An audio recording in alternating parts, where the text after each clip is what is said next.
In today's video, I'm going to teach you how to set up email forwarding in your GoDaddy email and Office dashboard. If you want messages sent to your GoDaddy email account to automatically arrive in your Gmail inbox as well, this is a simple setting you can turn on in just a moment. This can be especially helpful if you prefer checking one main inbox instead of signing into multiple email accounts throughout the day. To get started, log into your GoDaddy email and Office dashboard. Make sure you're using the account that manages the email address you want to update. Once you're signed in, take a moment to locate the specific email account you want to work with.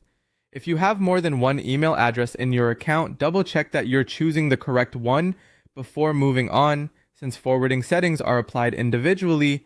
After selecting the email account, find and click the forwarding option. This is where you'll control whether incoming messages are automatically sent to another email address. When you open this section, you should see a field where you can enter the destination address that will receive the forwarded messages. Now enter your Gmail address carefully.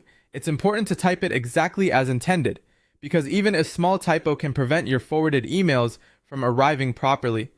Before continuing, it's a good idea to quickly review the address one more time to make sure everything looks correct.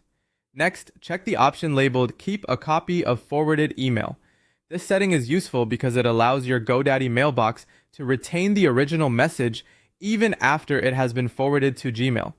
Keeping a copy can help you maintain a backup, access messages directly from the original mailbox if needed, and avoid losing important emails in case you ever need to refer back to them later. Once everything is entered and the box is checked, click Save. This applies the forwarding rule and updates your mailbox settings. After saving, your incoming email should begin forwarding to your Gmail account automatically. As a quick tip, after the change is saved, you may want to send a test email to your GoDaddy address to confirm that forwarding is working correctly and that a copy is still being kept in the original mailbox. That way you can verify the setup right away and make sure everything is working exactly as expected. And that's it. You've successfully set up email forwarding in GoDaddy email and Office, so your message